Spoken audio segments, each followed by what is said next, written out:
हिंदू संहारक सिकंदर बुतशिकन, उसके अत्याचारी बेटे अली शाह, राष्ट्रद्रोही सैफुद्दीन और धार्मिक लिबास में क्रूर सैयदों के जबरन धर्मांतरण अभियान के परिणाम स्वरूप कश्मीर प्रदेश लगभग हिंदू विहीन हो चुका था।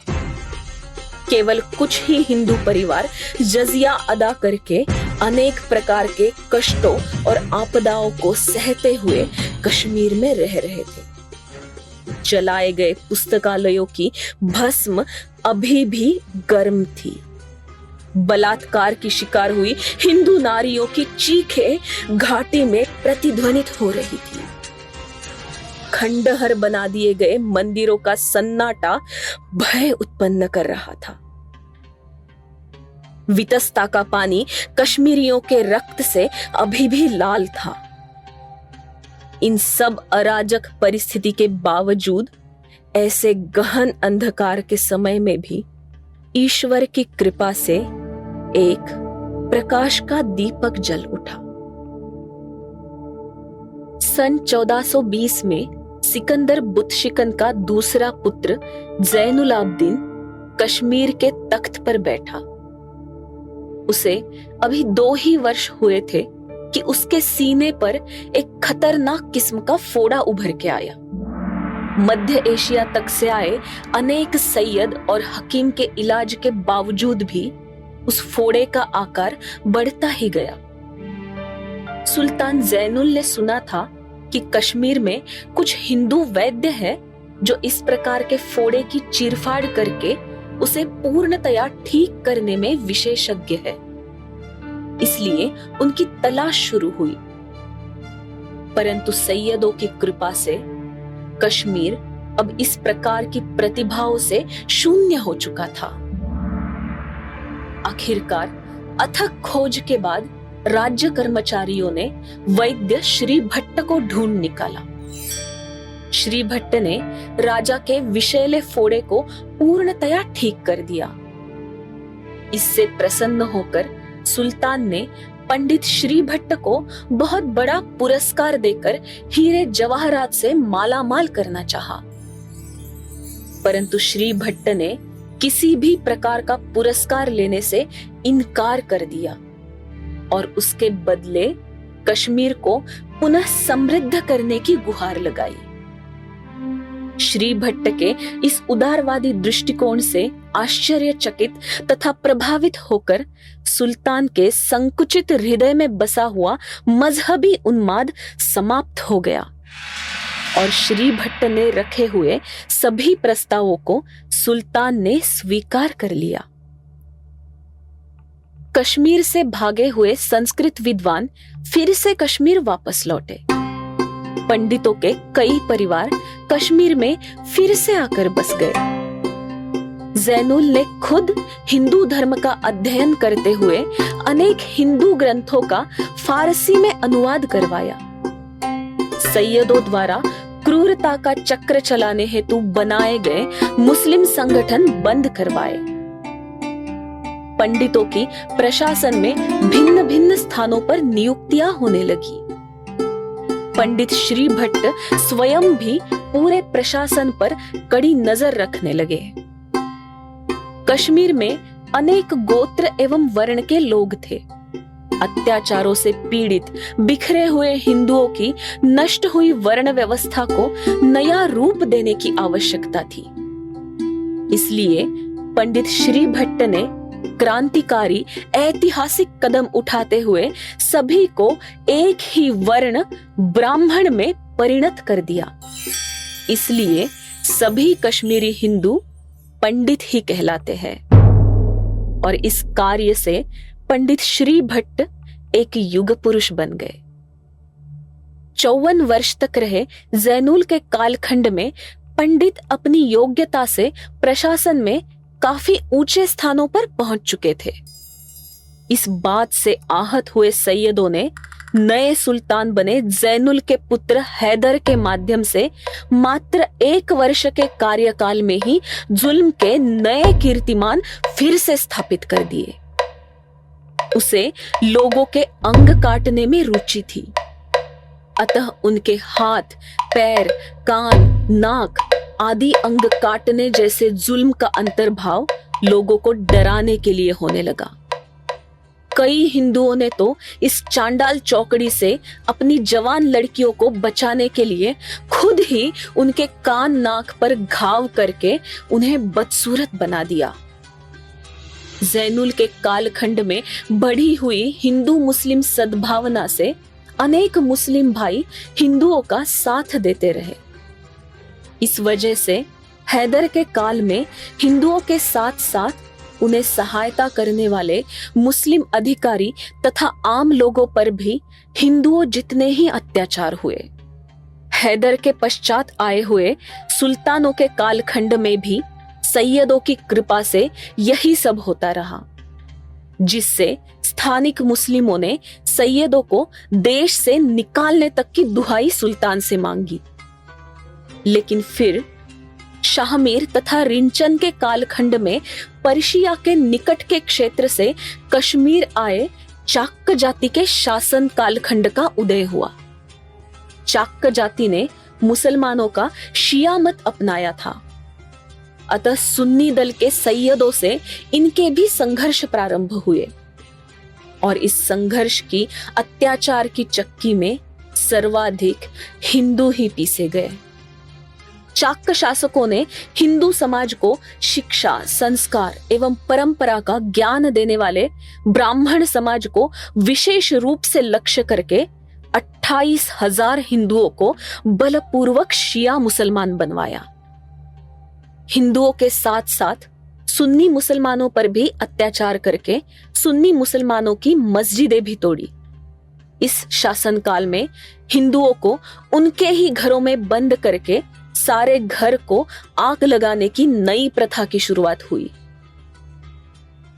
उसके पश्चात आए मुगल शासन ने तथाकथित धर्मनिरपेक्षता की दोहरी नीति अपनाई, जहां कुछ सूबेदारों के दीन ए इलाही के दृष्टिकोण से इन मुगलों के शासनकाल में हिंदुओं को थोड़ी शांति मिली, तो कुछ सूबेदारों ने मीना बाजारों के अय्याशी के दृष्टिकोण से प्रेरणा लेकर असभ्य और शर्मसार हरकतों को अपना संरक्षण देकर हिंदू स्त्रियों पर जुल्म ढाए। मुगलों के काल में मस्जिदें तो बनी, किंतु मंदिरों में टूटी हुई किसी मूर्ति को इनकी दया की नजर नसीब नहीं हुई। मुगलिया शैली के निर्माण तथा विकास से समृद्धि तो होने लगी, परंतु कश्मीर की प्राचीन निर्माण शैली, वास्तुकला लुप्त होकर पुनर्स्थापित नहीं हो सकी। अतः हिंदुओं की वेशभूषा, रहन सहन, खान पान और यहाँ तक कि सामाजिक रीति रिवाज भी मुगलिया ठाट बाट के प्रभाव में आते चले गए। जो कश्मीर कभी शारदा तीर्थ के नाते अपनी पवित्रता के लिए प्रसिद्ध था, धरती को चैतन्यमयी देवी के रूप में, मां के रूप में पूजने वाले भारतीय मानस के लिए कश्मीर ज्ञान तथा ध्यान की उच्च मानवीय तथा सांस्कृतिक मूल्यों के सिद्धांत के उगम की पावन तपोभूमि थी, उसी को भोग भूमि बनाते हुए मुगलों ने कश्मीर को स्वर्ग की उपमा दी। मुगल सम्राट अपने जनान खाने के साथ यहां सैर करते थे। इनके बनाए हुए बाग और चश्मे तो इनकी अय्याशी का अड्डा बन चुके थे। बाद में घोर कट्टरपंथी औरंगजेब ने तो इस तथाकथित दुरंगी धर्मनिरपेक्ष नीति को भी ठुकरा कर भारत को इस्लामी राज्य बनाने का ध्येय अंगीकार लिया। परिणाम स्वरूप कश्मीर में हिंदुओं पर चलाए अत्याचार के सिलसिले से तंग आकर 500 पंडित अपनी सहायतार्थ श्री गुरु तेग बहादुर जी के पास पहुंचे। गुरु तेग बहादुर ने इस आपदा को समझते हुए औरंगजेब को संदेश भेजा, अगर गुरु तेग बहादुर को मुसलमान बनाने में सफल हो जाओ तो सभी हिंदू अपना धर्म त्याग कर मुसलमान बन जाएंगे।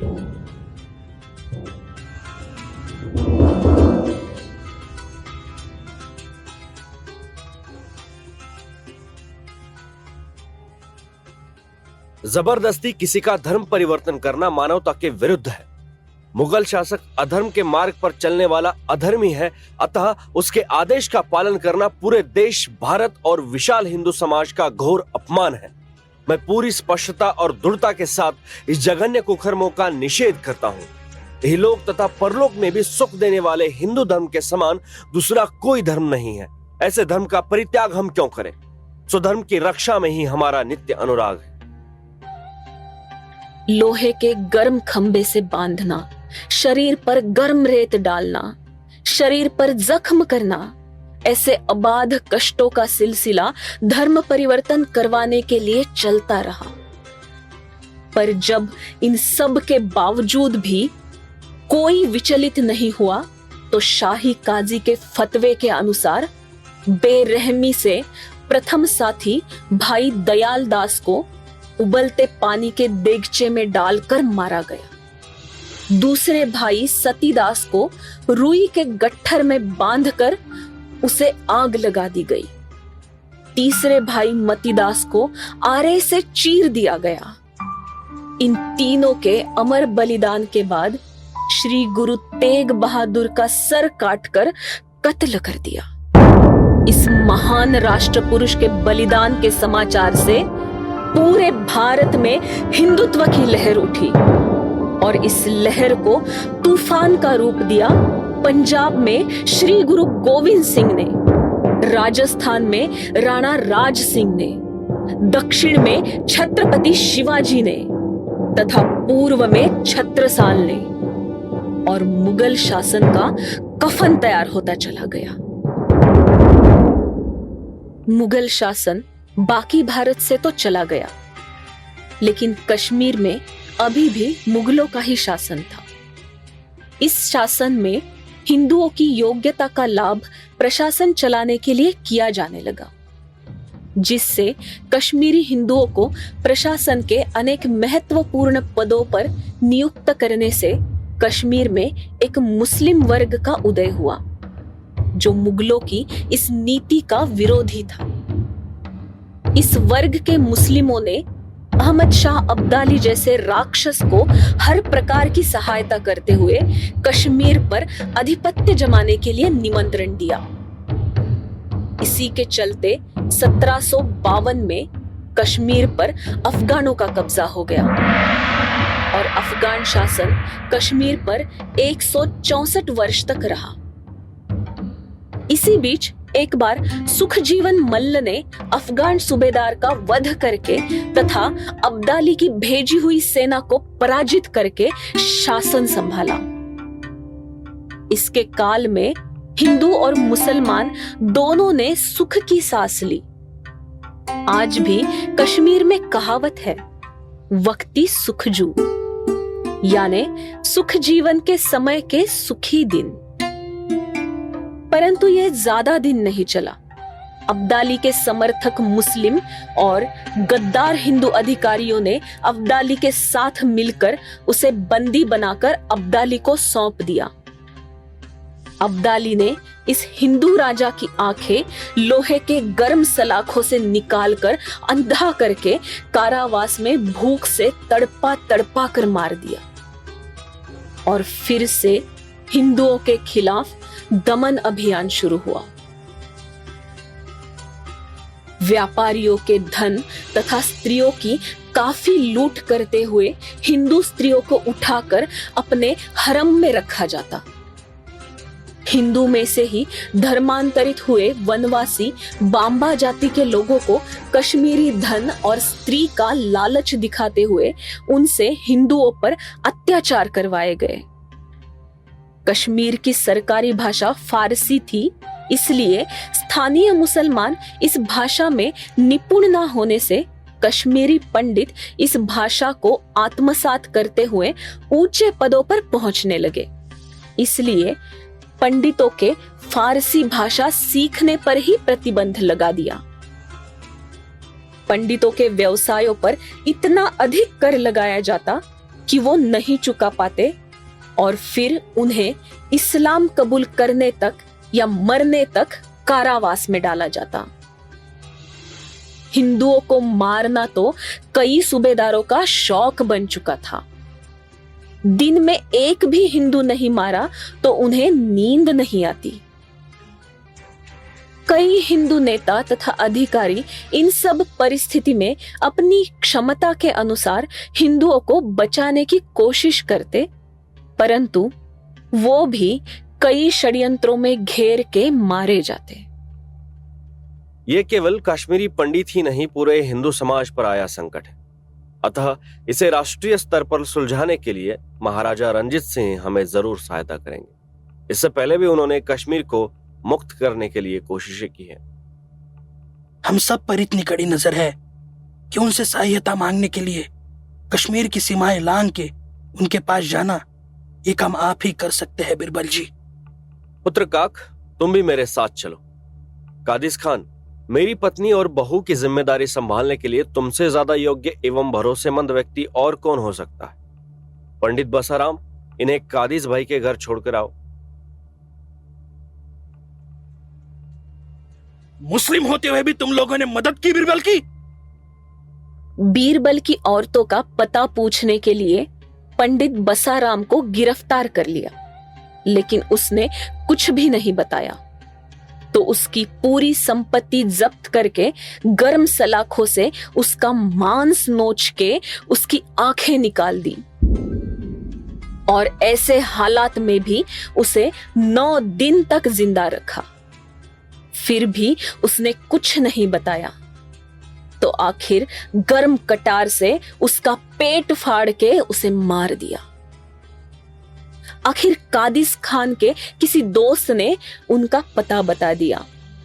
तब बीरबल की पत्नी ने रास्ते में ही हीरा खा लिया, लेकिन बहू नहीं खा सकी और उसे लूट का माल मानते हुए काबुल भेजा गया। इधर महाराजा रणजीत सिंह ने पंडित बीरबल के साथ सेना भेज दी। तब जाते जाते भी जितने हो सके उतने हिंदुओं को मारते हुए तथा उनका धन लूटते हुए खान दुम दबाकर भाग गया। राजा गुलाब सिंह, हरि सिंह नलवा, ज्वाला सिंह, हुकुम सिंह और श्याम सिंह इत्यादि सब ने मिलकर रणजीत सिंह की सिख सेना को विजयी किया। इस मस्जिद को तोड़ दो।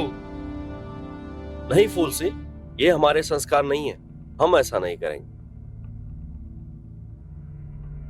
आखिर 500 वर्षों की यवनी गुलामी के बाद 27 वर्षों तक कश्मीर पे रणजीत सिंह का आधिपत्य रहा। हिंदुओं का भय तो समाप्त हुआ, परंतु खंडहर बन चुके सांस्कृतिक, शैक्षणिक और आध्यात्मिक केंद्रों का जीर्णोद्धार करके कश्मीर को अंधकार से निकालने की दूरदर्शी योजनाएं नहीं बन सकी, क्योंकि इस समय तक देश में अंग्रेजों ने अपने पांव जमाने शुरू कर दिए थे और राजा रणजीत सिंह ने जम्मू के डोगरा राजा गुलाब सिंह को इस प्रदेश का आधिपत्य दे दिया।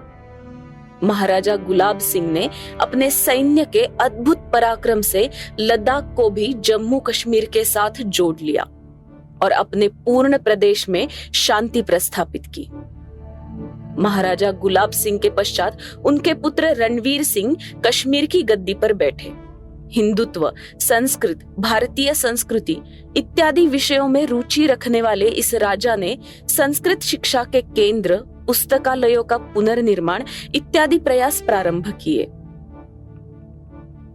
हिंदू समाज फिर से स्वाभिमान की अंगड़ाई लेकर उठने लगा। पश्चात प्रताप सिंह और फिर महाराजा हरि सिंह राज सिंहासन पर बैठे। इस देशभक्त युवा महाराज ने भारतीय संस्कृति, हिंदुत्व इत्यादि संस्कारों में संस्कारित होने से प्रशासन में काफी संवैधानिक सुधार किए। ब्रिटिश सरकार को इनकी प्रबल राष्ट्रभक्ति का परिचय तब हुआ जब 1931 में लंदन में आयोजित गोलमेज कॉन्फ्रेंस में महाराजा हरि सिंह ने नरेंद्र मंडल यानी चेंबर ऑफ प्रिंसेस का प्रतिनिधित्व करते हुए भारत की पूर्ण स्वतंत्रता का पक्ष लिया।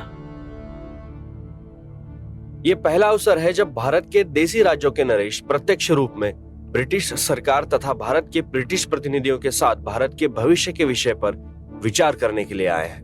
भारतीय होने के नाते हम चाहते हैं कि हमारी मातृभूमि ब्रिटिश राष्ट्रमंडल में आदर और बराबरी का स्थान प्राप्त करे। अंग्रेजों को जम्मू कश्मीर से महाराजा को हटाने के लिए उनके खिलाफ वातावरण बनाना जरूरी लगने लगा और इस मकसद से बनाए जाने वाले षड्यंत्र को अंजाम देने के लिए उन्हें किसी कश्मीरी नेता को ब्रिटिश स्टूज के रूप में खड़ा करने की जरूरत थी। उस समय पंडित जवाहरलाल नेहरू के परम मित्र शेख मोहम्मद अब्दुल्ला कश्मीर में उभरते हुए एक युवा नेता थे। अब्दुल्ला को भी महाराजा के खिलाफ उभर के आने के लिए तथा राष्ट्रीय नेता बनने के लिए बाहरी सपोर्ट की आवश्यकता थी। कश्मीर की बहुसंख्य प्रजा मुस्लिम होते हुए भी महाराजा हरि सिंह की वहां अधिक लोकप्रियता कश्मीर का सिंहासन हथियाने के आड़े आती थी। इसलिए मजहबी भाषण देके उन्हें भड़काना प्रारंभ हो गया, जिससे दंगे भड़के और महाराजा तथा हिंदुओं के खिलाफ काफी हिंसक घटनाएं घटने लगी। अपने साथियों के साथ मिलकर शेख अब्दुल्ला ने मुस्लिम कॉन्फ्रेंस नाम की पार्टी गठित की। बाद में इसी का नाम बदलकर नेशनल कॉन्फ्रेंस रखा गया। संस्थानिक होने के नाते कश्मीर के विलीनीकरण का निर्णय महाराजा के पास थे और महाराजा बेशक भारत में विलीन हो जाते। इसलिए जिस वक्त देश में अंग्रेजों भारत छोड़ो का नारा लगाया गया, उस वक्त कश्मीरियों को राष्ट्रीय आंदोलन से दूर रख के महाराजा हरि सिंह को हटाने के लिए कश्मीर में कश्मीर छोड़ो आंदोलन शुरू किया। मुस्लिम लीग तो कश्मीर को पाकिस्तान में ही विलीन करवाना चाहती थी और सोवियत संघ की सैनिक घेराबंदी की योजना साकार होने के लिए सामरिक दृष्टि से महत्वपूर्ण गिलगित का क्षेत्र भारत के प्रभाव से निकल के पाकिस्तान के आधिपत्य में आ जाए, इसलिए अंग्रेजों का भी इस आंदोलन को पूरा सहयोग था। कई कांग्रेसी नेताओं के मना करने के बावजूद पंडित नेहरू ने भी शेख को समर्थन तथा इस आंदोलन को पूरा सहयोग दिया। कश्मीर में रहने की इच्छा करने वाले पंडितों ने शेख के पक्ष में शामिल होना चाहिए, अन्यथा उनको कश्मीर छोड़ना पड़ेगा। नेहरू जी ने ये तक कह दिया कि कश्मीर में मस्जिदों की दीवारें गिराई जा रही है और बाद में अपने इस झूठ के लिए पत्र के द्वारा माफी भी मांगी, परंतु तब तक अफवाहें फैल चुकी थी और मुसलमानों ने आंदोलन को तीव्र कर दिया था। परंतु आखिर बाकी कहीं से भी समर्थन ना मिलने से आंदोलनकारियों को ये आंदोलन वापस लेकर समाप्त करना पड़ा। 1947 में भी भारत के विभाजन के समय भारत के बाकी सभी रियासतों के मामले सरदार पटेल के हाथ में दिए थे, परंतु जम्मू कश्मीर की रियासत का मामला पंडित नेहरू ने अपने ही हाथ में रखा। शेख के हाथों में सत्ता सौंप दो और यहां से दूर चले जाओ, वो देख लेगा। जनता की इच्छा के अनुसार निर्णय लो। यानी कश्मीर में मुस्लिम बहुल जनता है तो पाकिस्तान में ही चले जाओ। भारत में शामिल होना ही राष्ट्रीय कर्तव्य है। जम्मू कश्मीर की रक्षा के लिए अपने शरीर का अंतिम बूंद भी बहा दो। माउंटबेटन आपसे मिलना चाहते हैं। मेरे पेट में दर्द हो रहा है, नहीं मिल सकता। हमें सारी सुविधाएं पाकिस्तान से मिलती है। भारत में विलीन होने का निर्णय लिया तो भारतीय सेना तथा सारी सुविधाएं भारत से प्राप्त होने में समय लगेगा। उससे पहले पाकिस्तान की सेना यहां पहुंचकर कश्मीर को हथिया लेगी और नेहरू जी तो आपको यहां रहने नहीं देंगे। तो मुझे लगता है हमें पाकिस्तान के साथ ही जाना चाहिए। स्टैंड स्टिल, ना इधर ना उधर। उनकी आर्थिक नाकेबंदी कर दो। संचार की भी सभी व्यवस्थाएं तोड़ दो। खाने पीने का सामान भी कश्मीरियों को नहीं मिलना चाहिए। महाराजा ने षड्यंत्र को समझते हुए रामचंद्र काक को पद से निकालकर मेहरचंद महाजन की योग्यता समझते हुए उन्हें प्रधानमंत्री बनाया। महाराजा का अपहरण करके उनको गन पॉइंट पर रखकर उनसे पाकिस्तान में विलीनीकरण करवाने की पाकिस्तान की योजना थी, जिसके चलते महाराजा पर हमला भी किया गया, जिससे केवल अच्छे भाग्य के चलते महाराजा खुद को बचा सके। महाराज, 5000 की संख्या में पठानी टोलियों को शस्त्र देकर और हमारे मुस्लिम सैनिकों को अपनी तरफ करके हम पर गुप्त रूप से आक्रमण करके बाद में उसे सैनिक तथा जनता ने किया हुआ विद्रोह ऐसा दिखाकर एक दिन में श्रीनगर काबिज करने की योजना है। पाकिस्तानी सेना प्रमुख ने खुद उसका नेतृत्व संभाल के उसे ऑपरेशन गुलमर्ग नाम दिया है और हमारे पास तो केवल 4 बटालियन है। ब्रिगेडियर राजेंद्र सिंह, आप तैयार रहो। कर्नल नारायण सिंह, सेना में जितने भी मुस्लिम सैनिक हैं उन्हें श्रीनगर भेज दो और आप केवल हिंदू सैनिकों को साथ में ले जाकर शत्रु को रोको। मैं ऐसा नहीं कर सकता। काफी सालों से वो मेरे साथ है। हिंदू सैनिकों से भी अधिक मुस्लिम सैनिकों पर मेरा भरोसा है और ऐसा करना मतलब उनकी राष्ट्रभक्ति पर आशंका लेना है। मुझे नगर की सुरक्षा के लिए 200 स्वयंसेवक चाहिए। शस्त्र चलाने की प्राथमिक शिक्षा देकर इनको सेना के साथ भेज दो। मेरे राज्य की इस समय जो स्थिति है और जैसा संकट उपस्थित है, मेरे पास भारत से सहायता मांगने के अलावा और कोई विकल्प नहीं है। शीघ्र सहायता प्राप्ति हेतु मैंने जम्मू कश्मीर का भारत में विलय का अधिमिलन पत्र संलग्न कर दिया है। पहले जम्मू कश्मीर की सत्ता शेख अब्दुल्ला को सौंप दो। स्वयं जम्मू कश्मीर छोड़कर बाहर चले जाओ, फिर विलय स्वीकार होगा और तभी भारतीय फौज श्रीनगर पहुंचेगी। महाराज, जिसका डर था वही हुआ।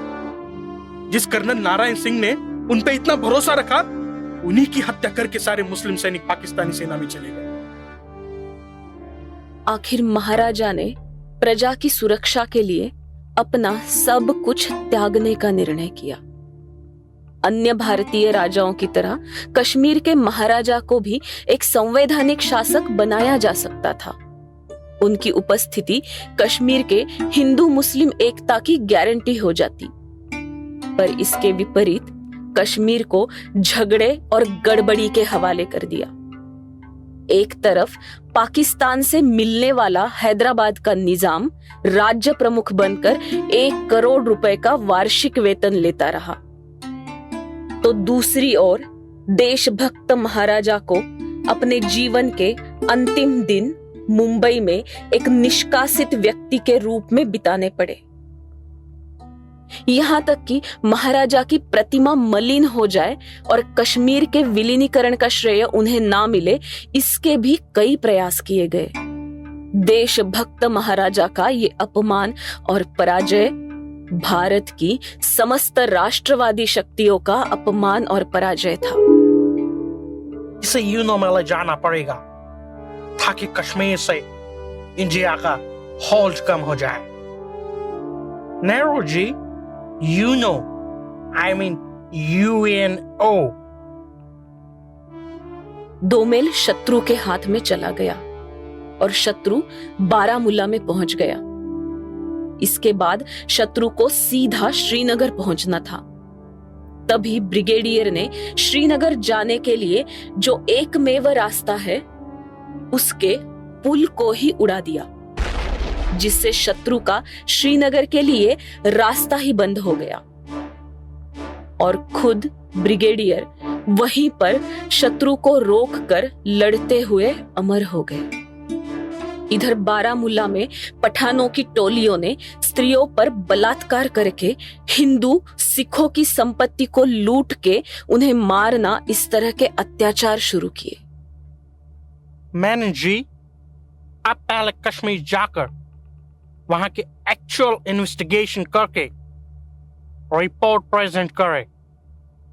इफ हमें सच में नेसेसिटी लगती है तो संरक्षण समिति की बैठक लेकर सेना को भेजने का निर्णय करेंगे। लेकिन ऐसी स्थिति में भी कश्मीर में तुरंत सेना को भेजने के बजाय तत्कालीन ब्रिटिश की कठपुतली बन चुकी भारत सरकार ने एक सचिव को भेजा। और संरक्षण समिति, लश्कर समिति, ये जो खाली समितियां हैं, इनको बनाने में तो ब्रिटिश बड़े माहिर थे, ताकि काम कुछ ना हो, बस समितियां बनती रहे और अहवाल लाने तक शत्रु अपना काम करके सब कुछ तबाह करके निकल जाए। परंतु ब्रिगेडियर ने उस पुल को उड़ा देने से भारतीय सेना को कश्मीर आने तक का समय मिल गया और पाकिस्तानियों ने भी घुसपैठिए भाड़े के टट्टुओं को भेजा था, जिन्होंने दुर्गम रास्ते से अंदर घुसने के लिए मना कर दिया और सुंदर स्त्रियों को देखकर मन बहकने से बारामुल्ला में अय्याशी करने में कुछ समय गवा दिया। इन्हें मस्जिद में ले चलो और बंद कर दो। इस हॉस्पिटल की एक एक नन पर 5-6 लोगों ने बलात्कार किया और जब मन भर गया तो गोली मार दी। बस मुझ बूढ़े को छोड़ दिया। बोलो पाकिस्तान जिंदाबाद। नहीं बोलूंगा।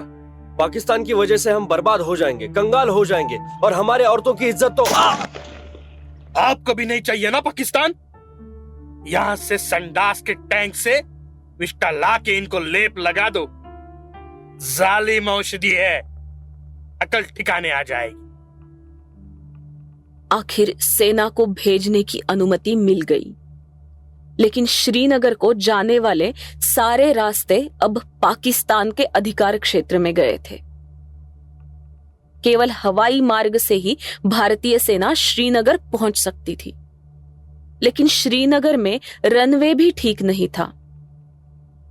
उसे तुरंत ठीक करने के लिए स्थानीय लोगों ने संघ के स्वयंसेवकों के साथ मिलकर दिन रात एक करके अपने कामकाज छोड़कर सेना के लिए हवाई पट्टियां तैयार करवा ली और भारतीय सेना श्रीनगर पहुंच गई। लेफ्टिनेंट कर्नल रंजीत राय, मेजर सोमनाथ शर्मा, इनके साथ ही आर्मी के कई जवानों ने शौर्य दिखाते हुए वीर मरण प्राप्त कर लिया। उन सभी वीर योद्धाओं को शत शत वंदन। दूसरी तरफ ब्रिगेडियर सेन ने तो कमाल ही कर दिया। उनके पास शत्रु से भी कम सेना थी।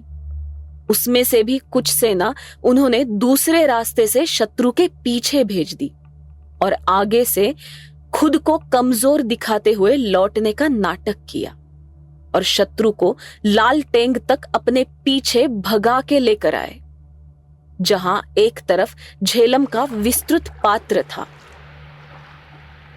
पीछे से आने वाली सेना को देखकर शत्रु को लगा कि पाकिस्तान से उनके लिए मदद आई है। जैसे ही शत्रु ने आक्रमण किया, पीछे से भारतीय सेना ने भी आक्रमण किया। एक तरफ झेलम और बाकी तरफ सेना ने घेर लिया। इस रणनीति से शत्रु डर के जहां रास्ता मिले वहां से भाग गया और बचे हुए मारे गए। मात्र 20 मिनट में शत्रु पर विजय प्राप्त कर लिया। श्रीनगर और बारामुल्ला से शत्रु को खदेड़ दिया। इसी तरह से उरी को भी भारतीय सेना ने काबीज किया। अपने से 5 गुना अधिक सेना को हराते हुए विजयी हो चुके ब्रिगेडियर सेन की आंखें अब दोमेल की तरफ थी। दोमेल को काबीज करना कितना आवश्यक है, ये बात उन्होंने काफी समझाने के बाद भी भारत सरकार से उन्हें दोमेल जाने की अनुमति नहीं दी गई। भागी हुई कबाइली सेना मुजफ्फराबाद तक भाग गई थी, पर फिर पीछे कोई नहीं है ये जान के वे वापस लौटे और जान गए कि भारतीय सेना दोमेल तक नहीं थी, परंतु उरी में भारतीय सेना है ये जान के वे दोमेल में रुक गए। बाद में पाकिस्तान ने वहां अपनी सेना जाहिर रूप से भेज दी और ऐसे बन गया पाक व्याप्त कश्मीर। मगर भारत सरकार से उन्हें अनुमति क्यों नहीं मिली? क्योंकि दिल्ली के लश्करी मुख्यालय में सारे अधिकारी ब्रिटिश थे। स्वतंत्र भारत में काबिल भारतीय अधिकारी भी थे, उनको नियुक्त किया जा सकता था, पर उनकी राष्ट्रभक्ति ब्रिटिश सरकार और भारत सरकार में बैठे उनके एजेंटों को रास नहीं आती थी। और इतना ही नहीं, उस वक्त भारत और पाकिस्तान दोनों के लश्करों का सर्वोच्च सेनानी भी एक ही था, वो भी ब्रिटिश। What? उसी सर्वोच्च ब्रिटिश अधिकारी ने आक्रमण की योजना बनाने के लिए पाकिस्तानी लश्कर को भारत के नक्शे अदा किए थे। और विभाजन के बाद तो भारत के गुप्तचर विभाग के प्रमुख मुस्लिम अधिकारी थे, जो सारी गुप्त जानकारी की फाइल्स लेके पाकिस्तान चले गए थे। और हमारी सेना के पास जानकारी के नाम पे कुछ बचा था तो बस घंटा। इन सब कठिनाइयों के बावजूद भी भारतीय सेना ने कश्मीर को अपने शौर्य से जिस तरह बचाया, काबिले तारीफ है। कश्मीर में सड़क बनाने से लेकर हॉस्पिटल बनाने तक और शत्रु से लड़ने तक के सारे काम करने वाली देशभक्त भारतीय सेना इन अलगाववादियों के रास्ते में एकमात्र कांटा है। इसलिए उसे बदनाम करके वहां से हटाने के कई प्रयास किए जाते हैं। अपने ही देश में देशवासियों की सुरक्षा करने के लिए जान की बाजी लगाकर डटे रहने के बाद फिर उन्हीं से पत्थर खाने पड़े, इससे बड़ा दुर्दैव एक सैनिक के लिए और क्या हो सकता है। आखिर भारतीय सेना की ओवरऑल कमांड नेहरू जी ने शेख को सौंप दी। श्रीनगर और आसपास का इलाका इन सब के बलिदानों से सुरक्षित हो गया और इतना सब होने तक अपने परिवार के साथ इंदौर निकल गए शेख साहब भारतीय सेना की सुरक्षा में इंडियन एयरफोर्स के एक विमान द्वारा श्रीनगर पहुंचे। सेना को शेख के आदेश के बिना आक्रमण का प्रत्युत्तर देना असंभव हो गया, जिसका फायदा उठाते हुए पूंछ, राजौरी, गिलगित, बाल्टिस्तान, लेह, लद्दाख, जम्मू के भिम्बर और मीरपुर जैसे सभी क्षेत्रों पर शत्रुओं ने आक्रमण करके हिंदुओं को चुन चुन के मारा, महिलाओं को लूटा तथा रावलपिंडी ले जाकर बांट दिया। इनमें से काफी जगह पर क्षत्रिय राजपूत हिंदू कन्वर्ट होकर मुस्लिम बन चुके थे। अब वो भी शत्रु सेना से मिलने लगे। गिलगिट के गवर्नर ब्रिगेडियर घनगारा सिंह को मार के मेजर ब्राउन ने गिलगित पर पाकिस्तान का झंडा लहरा दिया। कई जगहों के पंजाबी राजपूत मुसलमान शेख अब्दुल्ला को अपना नेता नहीं मानते थे, इसलिए इन जगहों को कश्मीर में सम्मिलित करके अपनी गद्दी को धोखा निर्माण करने की इन राज्यकर्ताओं की इच्छा नहीं थी। नेहरू जी ने तो कई जगहों को तोड़कर पाकिस्तान को देने तक को कह दिया और एक के बाद एक कश्मीर के इलाके पाकिस्तान में जाते देख महाराजा हरि सिंह का अंतर्मन बस रो रहा था। इन सब विपरीत परिस्थिति के बावजूद द्रास और कारगिल पर भारतीय सेना ने अभूतपूर्व शौर्य से नियंत्रण जमा लिया। अगर युद्धबंदी नहीं होती तो पाकिस्तान ने मार खाया होता और पाकिस्तान तभी खत्म हो जाता। लेकिन अंग्रेजों के हस्तक्षेप से भारत सरकार ने युद्धबंदी तथा यूनो जाना जैसे गलत निर्णय ही लिए, जिससे पाकिस्तान और मजबूत होता गया। हमने कश्मीर का ताज खाक में से उठाया है। हम हिंदुस्तान में जाएं या पाकिस्तान में, यह बात का सवाल है। पहले हमें अपनी आजादी मुकम्मल करनी है। शेख अब्दुल्ला की मंशा स्वतंत्र कश्मीर का सुल्तान बनने की थी, जिसके ताज को 500 वर्षों की अत्याचार की परंपरा के अनुसार डोगरा राजा से छीन लिया था। उन्होंने अपनी स्वतंत्रता के लिए 370 कलम लागू करवाया ताकि बाहर से कोई हिंदू आके कश्मीर में बस ना सके, और एक ही देश में 2 देश स्थापन कर दिए। सारे अधिकार हाथ में आते ही उर्दू को राज्य कारभार एवं शैक्षणिक भाषा करते हुए संस्कृत संशोधन केंद्र बंद कर दिए गए। अरबी के अभ्यास के लिए दारुल उलूम की स्थापना की गई। हिंदू बहुल जिले को तोड़ के मुस्लिम बहुल प्रदेशों को जिला बनाया। सरकारी नौकरियों की एडवर्टाइज में सिर्फ मुस्लिमों के लिए ऐसा ओपनली लिखा जाने लगा। इंदिरा गांधी के वक्त उनके आनी बानी के आदेश को ठुकराया तथा धार्मिक जगहों की जांच करने के आदेश को अमान्य कर दिया, जिससे कश्मीर में किसी मस्जिद की जांच नहीं हो सकी। सरकार के बनाए संपत्ति कर कायदा, शहरी जमीन कमाल धारण कायदा, उपहार कर आदि किफायती कायदे यहाँ लागू ही नहीं किए। इससे धनवान अधिक धनी और गरीब अधिक गरीब बनते गए। जम्मू और लद्दाख के साथ भेदभाव किया जाने लगा क्योंकि वहां अधिक हिंदू थे। जम्मू में 50 लाख और कश्मीर में 5 लाख पर्यटक जाते थे। फिर भी 90% पर्यटन खर्चा कश्मीर पर और जम्मू पर केवल 10% खर्चा होता था। केंद्र सरकार और महामंडल के सारे ऑफिसेस श्रीनगर में ही कर दिए और वहां सिर्फ कश्मीरियों को ही नौकरी मिल सकती थी। इस तरह से धीरे धीरे कश्मीर को भारत से दूर कर दिया गया। इन सब से तंग आकर प्रजा परिषद तथा कई संगठनों ने मिलकर आंदोलन छेड़ दिया, जिसे कुचलने की हर प्रकार से कोशिश की गई। शेख के काले कानूनों का विरोध करते हुए डॉक्टर श्यामा प्रसाद मुखर्जी जम्मू में पहुंच गए, लेकिन उनकी अस्पताल में रहस्यमयी मृत्यु हो गई। उनके इस बलिदान से सारा देश हिल उठा। कोने कोने से शेख के खिलाफ बगावत के शोले उठने लगे और शेख बस अपने बचाव के लिए हर जगह अलग भाषण और अलग भाषा बोलते रहे। कश्मीर में सांप्रदायिक, जम्मू में कम्युनिस्ट और भारत में राष्ट्रवादी।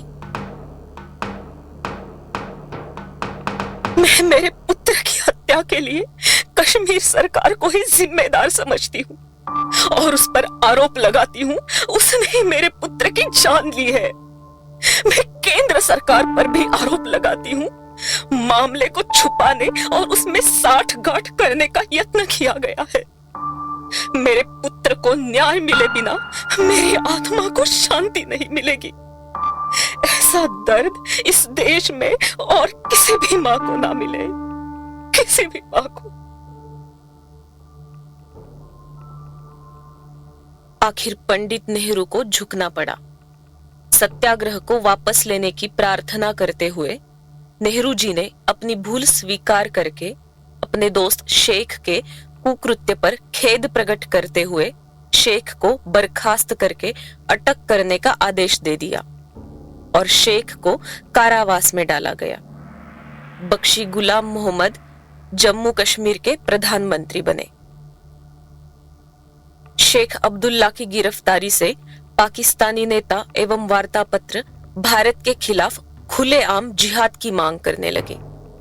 कश्मीर में भी काफी दंगे भड़कने शुरू हुए, लेकिन उनको कठोर कानून व्यवस्था से शांत करते हुए बख्शी ने शेख की गिरफ्तारी को उचित ठहराया। देश के हितों के साथ विश्वासघात होने वाला था। आजादी का नारा खतरनाक था। एक साम्राज्यवादी शक्ति के अंतर्गत स्वतंत्र कश्मीर, भारत तथा पाकिस्तान दोनों की जनता के लिए एक गंभीर खतरा होगा। वहां ऐसे हालात पैदा किए जा सकते हैं जिससे कश्मीर दूसरा कोरिया बन जाएगा। शेख के साथ 23 अन्य लोगों पर पाकिस्तान के साथ षड्यंत्र रचने के आरोप में कश्मीर षड्यंत्र केस चला। जिसके लिए इंटेलिजेंस ब्यूरो ने 1600 पन्नों के सबूत इकट्ठा करके प्रस्तुत किए थे तथा 100 से अधिक गवाह पेश हुए। शेख अब्दुल्ला ने कश्मीर को पाकिस्तान के साथ जोड़ने का कृत्य किया है। इसके लिए उन्हें पाकिस्तान से मिले हुए पैसे तथा सार्वमत आघाड़ी को मिले हुए डोनेशन की ये रसीदें तथा ये उनके गुप्त पत्र व्यवहार। शेख अब्दुल्ला के कहने पर बेगम अब्दुल्ला ने पाकिस्तान से कुछ राशि मांगी और पुल, कारखाने, मंदिर, गुरुद्वारा ध्वस्त करने के लिए पाकिस्तान से उन्हें कुछ स्फोटके भी मिले। वॉर काउंसिल के पत्रों में कुछ इस तरह लिखा है, बख्शी ने मुस्लिमों को नमाज पढ़ने के लिए बंदी की है, इसलिए मुसलमानों ने मस्जिदों में इकट्ठा होकर बख्शी को खत्म करना चाहिए। एक पत्रक के ऊपर अब्दुल्ला जिंदाबाद, पाकिस्तान जिंदाबाद और एक पत्रक पर भारत के पंतप्रधान गधे पर बैठकर और उनके पीछे भारतीय सैन्य कश्मीर से जाते हुए चित्र दिखाया है। धर्म योद्धाओं, तुम्हारी सफलता पास खड़ी है। पाकिस्तान का अमेरिका के साथ समझौता हो गया है। भारतीय सेना शीघ्र भाग जाएगी, उनकी मृत्यु की घड़ी आ पहुंची है। यह सब कुछ शेख साहब की सम्मति के अनुसार होते हुए मकबूल जिलानी यह सब कागज पत्र लेकर पाकिस्तान जाते रहे और शेख अब्दुल्ला कारागृह में बैठकर पत्रकें निकालते एवं जिहाद का आह्वान करते। राज्य में मिले हुए बॉम्ब पर पाकिस्तान के सिक्के हैं तथा शस्त्र अस्त्र सैन्य दल के उपयोग में आने वाली आधुनिक शस्त्रें हैं। बस इतना ही है ना श्री पाठक, आपने तो कश्मीर की समस्या ही सुलझा दी।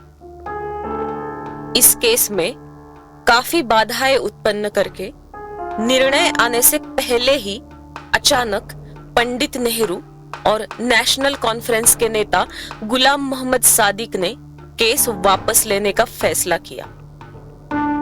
गुप्तचर विभाग के अधिकारी एवं कश्मीर के सदर रियासत करण सिंह ने मना करते हुए भी शेख साहब को रिहा करवाया। जेल से छूटते ही फिर से दंगों और अटक का सिलसिला चलता रहा और पाकिस्तान ने घुसखोरी आरंभ कर दी।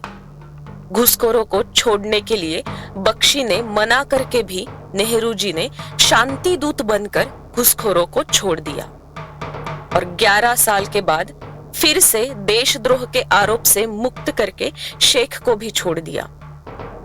अब नेशनल कॉन्फ्रेंस के ही गुलाम मोहम्मद सादिक कश्मीर के पंतप्रधान बन चुके थे।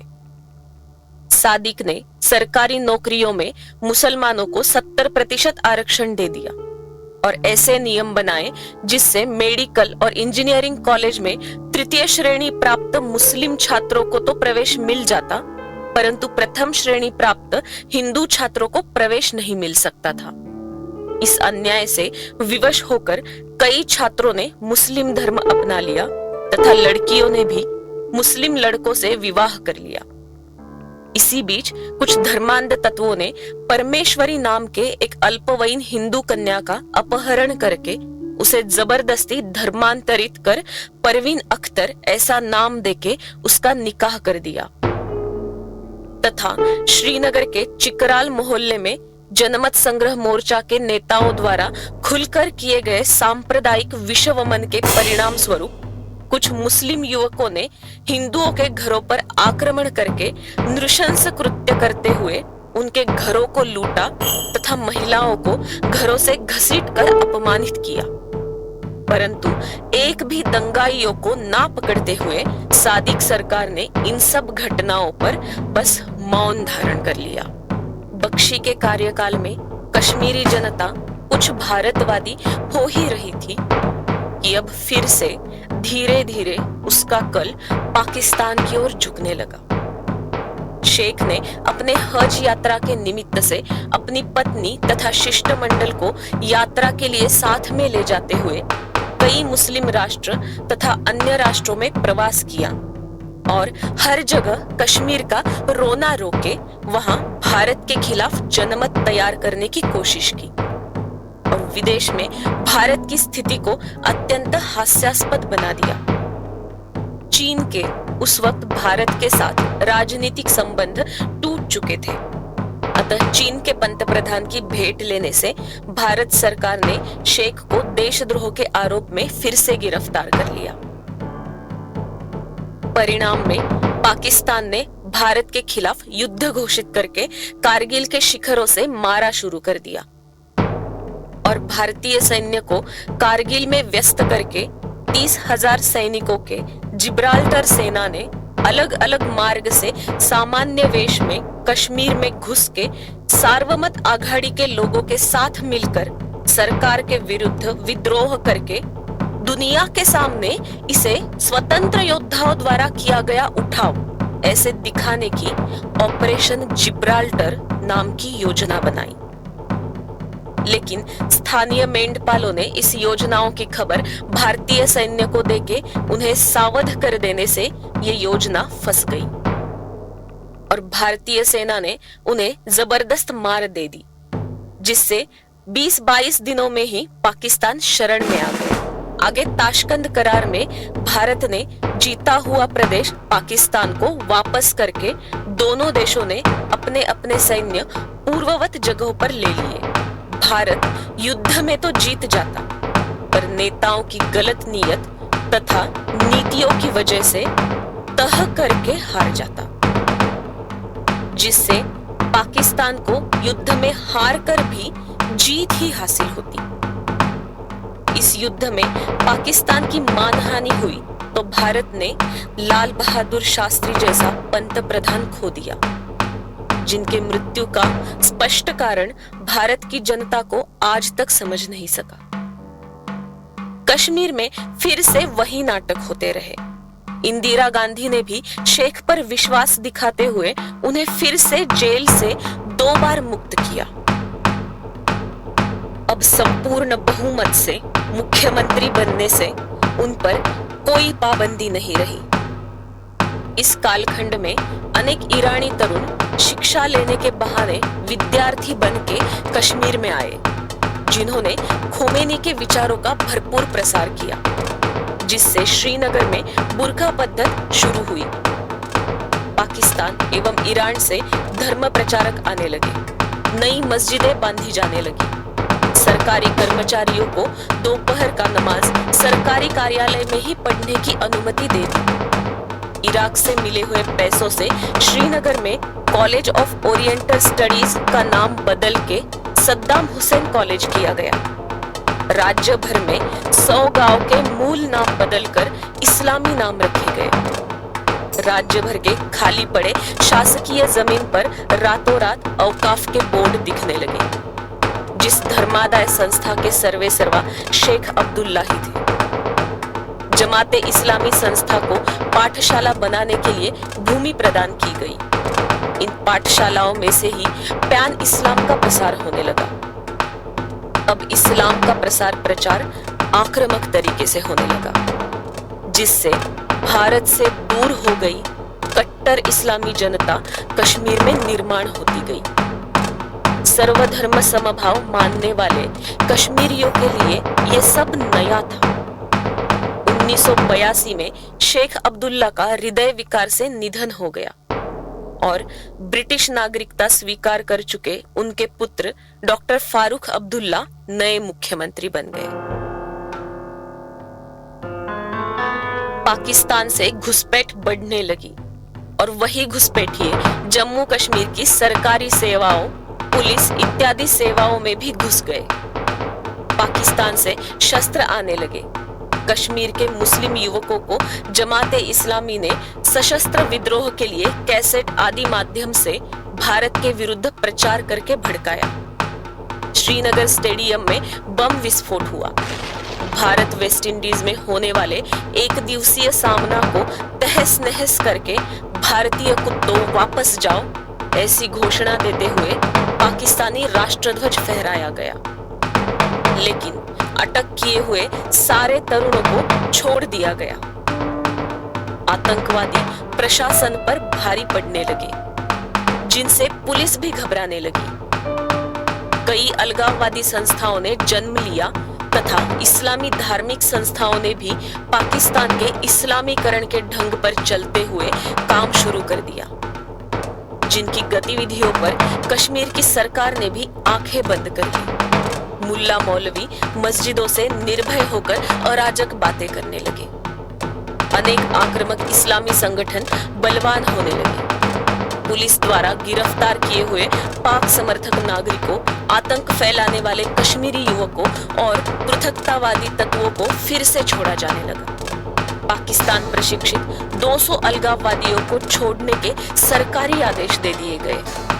कश्मीरी हिंदुओं को भयभीत करके उन्हें घाटी से चले जाने के आदेश आतंकवादियों ने जारी करने प्रारंभ किए। इन सब के बीच सरकार बस शांत और मौन रही। चुनाव प्रचार में भी मुसलमानों की धार्मिक भावनाओं को भड़काने में कोई कसर नहीं छोड़ी गई और काफी सांप्रदायिक तथा भारत विरोधी पोस्टर निकाले गए। इकबाल पार्क में इंदिरा गांधी के भाषण के समय मंच के सामने कुछ तरुण नग्न होकर नाचे। इस अपमान से इंदिरा गांधी ने फारूक पर पाकिस्तानी हस्तक, आतंकवादियों का संरक्षक ऐसा कहते हुए टीकास्त्र छोड़े और फिर फारूक के बहनोई गुल मोहम्मद शाह ने कुछ एमएलए को फोड़कर कांग्रेस के सहयोग से नई सरकार बनाई। अपने श्रम, दयानतदारी और खुदा की कृपा से अगर राष्ट्रपति भवन में भी पहुंच जाए तो वहां भी खुदा की इबादत के लिए मस्जिद बनवाएंगे। अपने 20 मास के शासनकाल में मुझे 20 मुसीबतों का सामना करना पड़ा। भारत के उपराष्ट्रपति श्री वेंकटरमन वैष्णो देवी की यात्रा पर गए, मुझे उनके साथ जाना पड़ा। दशहरे के त्योहार के निमंत्रण को मैंने इनकार कर दिया क्योंकि ऐसे समारोह हमारे मजहबी ईमान के साथ मेल नहीं खाते। जम्मू सचिवालय में मौजूद एक पुराना मंदिर दर्शन के लिए खुला करते ही मुस्लिम समुदाय ने आंदोलन शुरू किए। इससे शाह ने सचिवालय के परिसर में ही मंदिर के पास ही नई मस्जिद बनाकर दे दी। मैं कट्टर मुसलमान हूं और नमाज पढ़ने के मुसलमानों के अधिकार अनुसार सरकारी दफ्तर में मस्जिद का होना लाजमी है। और जम्मू में शाह के निर्णयों के खिलाफ तनावपूर्ण वातावरण बनता गया। इस दौरान कई हिंदू संगठनों के नेताओं तथा कार्यकर्ताओं की हजारों संख्या में गिरफ्तारियां हुई। श्रीनगर पहुंचते ही शाह ने अपने भाषणों से हिंदू विरोधी कट्टरपन की मानसिकता का प्रदर्शन करते हुए वातावरण को सांप्रदायिक रंग दे दिया।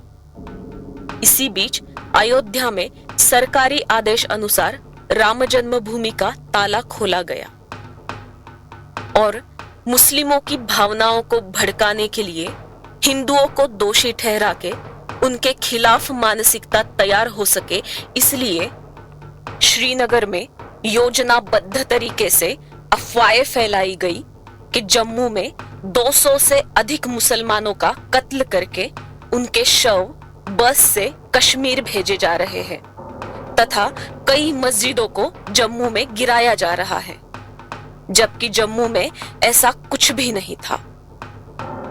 इतना ही नहीं, इस हिंसक प्रदर्शनों के दौरान कई ऐसे मुसलमान व्यक्तियों के मरने की खबरें दी गई जो केवल जिंदा ही नहीं बल्कि वहां पर मौजूद भी थे। पुलिस कर्मियों में भी अलगाववादियों तथा जेकेएलएफ के कार्यकर्ताओं का भरना होने से पुलिस ने भी अफवाह को शांत करने के बजाय मिर्च मसाला लगाकर फैलाया। परिणामतः श्रीनगर, अनंतनाग, बारामुल्ला में हिंदुओं के 500 से अधिक घरों तथा सैकड़ों दुकानों को लूटा, 60 से अधिक मंदिरों को तोड़कर 40 के ऊपर मंदिरों को आग लगाकर तबाह किया गया। हिंदुओं के होटल, कारखाने तथा खेती आदि को जलाकर नष्ट कर दिया। हिंदू माताओं बहनों को पीटकर बाजारों में छेड़छाड़ करके उन्हें बेइज्जत करके उन पर कहर डालना ये तो आम बात हो चुकी थी।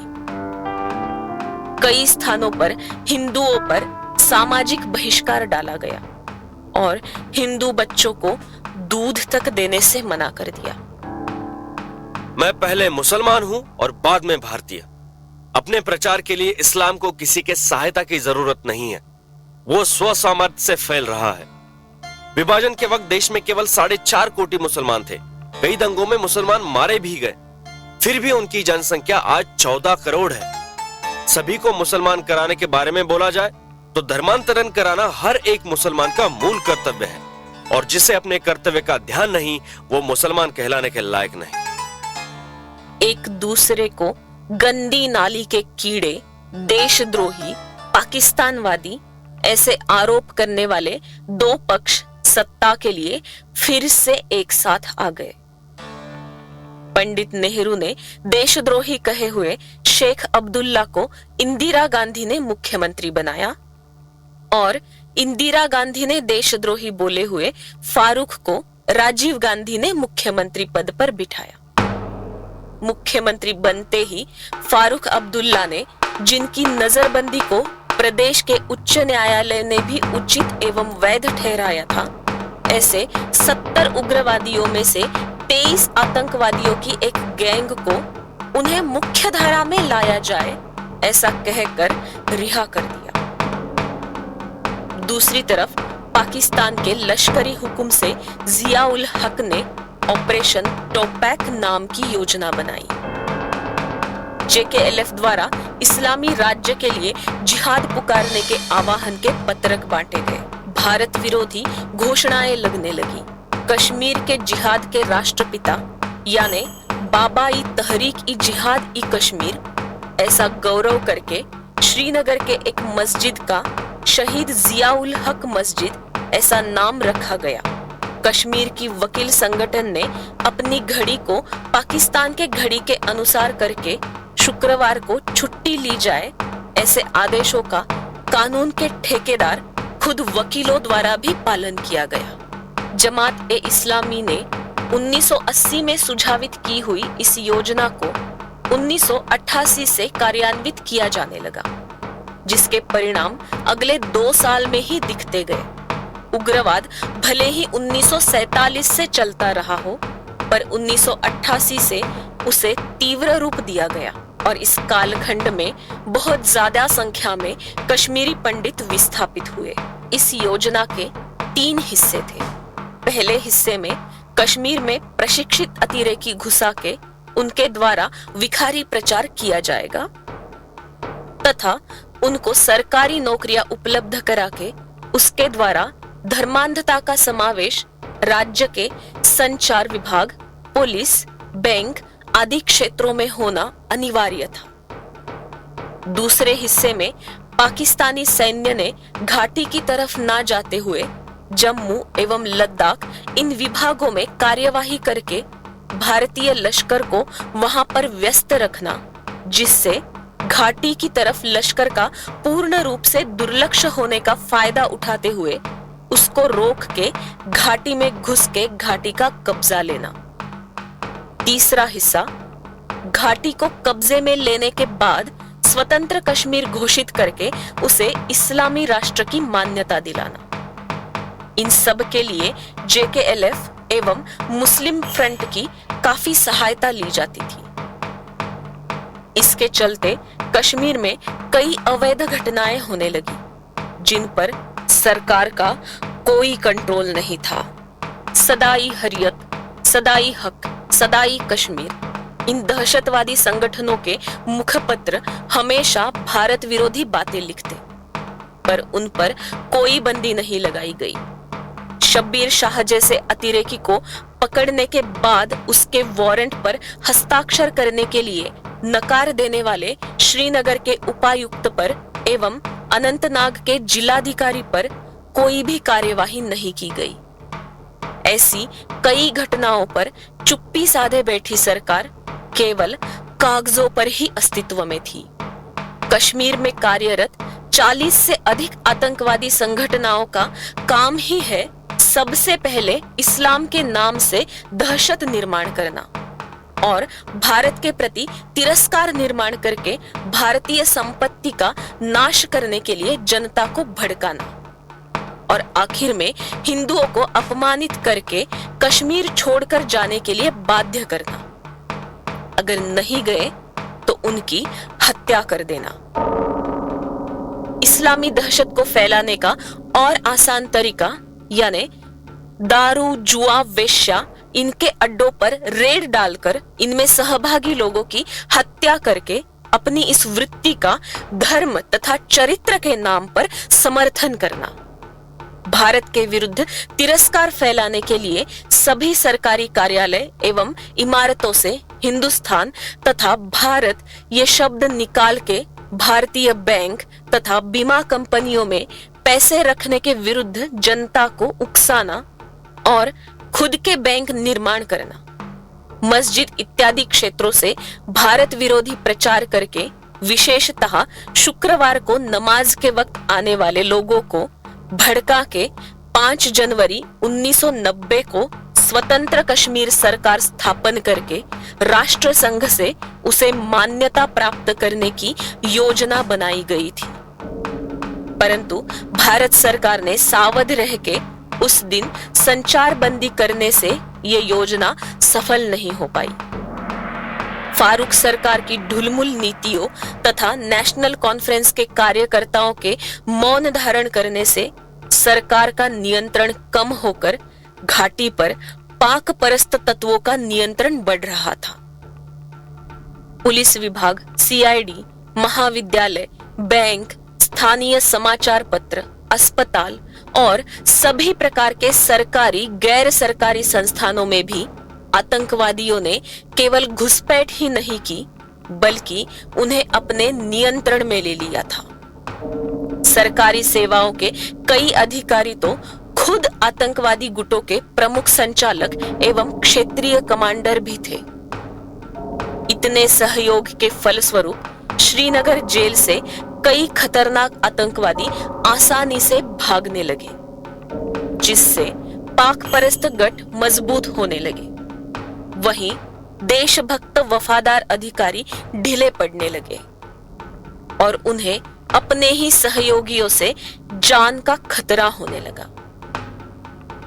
जहां पंडितों को न्याय मिल सकता था, उन न्यायालय तक को षड्यंत्रकारियों ने अपने शिकंजे में लेकर कुछ कट्टरपंथी मुस्लिम नेता, मुल्ला, मौलवी तथा जमाते इस्लामी के नेताओं की मान्यता से कस्बों में वकीलों ने इस्लामी अदालतें तक बना डाली। आम जनता को इन्हीं अदालतों में जाने के लिए बाध्य किया जाने लगा, जहां केवल इस्लामी उसूलों और आदेशों के अनुसार ही न्याय मिलता था। हिंदुओं को कश्मीर छोड़ने की धमकियां अखबारों में छपने लगी। कश्मीर का दूरदर्शन केंद्र तक विघटनकारियों का प्रवक्ता बन गया। अफवाह को मिर्च मसाला लगाकर फैलाया जाने लगा। कश्मीर घाटी में फैल रहे आतंकवाद का विस्तार योजनाबद्ध तरीके से जम्मू में भी किया जाने लगा। इन सब के बीच भारत की केंद्र सरकार ने अपनी स्वार्थी राजनीति से ऊपर उठकर इस भयंकर समस्या की तरफ देखने की कोशिश भी नहीं की और कश्मीर के राजनीतिक नेता सदैव भिन्न भिन्न प्रकार की बोलियां बोलकर अपने पैतरे बदलते हुए दिल्ली में भारतीय, कश्मीर में स्वतंत्र कश्मीर के उपासक और पाकिस्तान में पाक समर्थक बनते रहे। जो आज देशभक्त है वही कल देशद्रोही बन जाता, फिर कुछ देर बाद वही देशभक्त बन जाता और तमाम भारत से कश्मीरी पंडितों के ये सारे हालात छुपाने में इन आतंकवादियों को समर्थन करने वाले कुछ मीडिया कर्मी और अर्बन नक्सल्स ने भी कोई कसर नहीं छोड़ी। ऐसे हालातों में 18 जनवरी 1990 को फारूक अब्दुल्ला ने इस्तीफा दिया और कश्मीर में गवर्नर रूल लागू हुआ। वही दूसरे ही दिन 19 जनवरी 1990 को जगमोहन ने कश्मीर के गवर्नर के नाते काम शुरू किया। उनके हाथ में एक भ्रष्ट प्रशासन आ गया था, जिसे साफ करने के लिए वक्त लगने वाला था। ऐसे में बेनजीर भुट्टो तो जगमोहन को भगमोहन करने के मंसूबे बना रही थी। जगमोहन के जलद गति कार्यों तथा कठोर उपाय योजना से कई नेता एवं दहशतवादियों को काफी धक्का पहुंचा। जिससे जगमोहन को मुसलमानों का शत्रु ठहराते हुए जातीय करार दिया गया। जिस वक्त देश भर के प्रसार माध्यम जगमोहन की तारीफ करते नहीं थकते थे, उस वक्त आखिर जगमोहन को वहां से हटाया गया। उसके बाद भी राष्ट्रपति राजवट बनी रही, लेकिन जगमोहन जैसा कठोर एवं जल्द गति उपाय करने वाला राज्यपाल नहीं मिल सका। कश्मीर आग में सुलग रहा था। प्रशासन बर्फ की तरह ठंड थी और इस बात की बाकी भारतवासियों को भनक तक नहीं थी। कश्मीर में जन क्रांति का नाम देकर जो किया गया वो अंतरराष्ट्रीय उग्रवाद का एक हिस्सा है और भारत की जनता को मजहब के नाम से भड़का के भारत के विरुद्ध करके अपनी अंतरराष्ट्रीय राजकीय मंशा पूरी करने की साजिश है, जिसका मजहबी जुनून मोहम्मद बिन कासिम से लेकर आज तक के इस्लामी कट्टरपंथी नेताओं में एक जैसा ही दिखता है। इस्लामी कट्टरपंथी धर्मांधता से इन आतंकवादियों को साथ देने वाले कई कट्टरपंथी नेता और शत्रु देशों के षड्यंत्र से इसी देश की मिट्टी का नमक खाने वाले देश के अंतर्गत मौजूद अराष्ट्रीय तत्वों की भ्रष्टता तथा कुछ राजनीतिक नेताओं की सत्ता लोलुपता से कश्मीर में लगी इस मजहबी आग में हमारी बेटियां जल गई, हमारी बुद्धिमत्ता जल गई, हमारी नीतिमत्ता जल गई, सत्य जल गया, भारत का वफादार सैनिक जल गया, हमारा तेज, हमारा ज्ञान, हमारी ताकत जल गई, सर्वधर्म समभाव जैसे श्रेष्ठ मूल्य जल गए, वसुधैव कुटुंबकम मानने वाली भारतीय सभ्यता जल गई, प्राचीन सनातन भारत जल गया, भारत का वैभव जल गया, कश्मीर जल गया।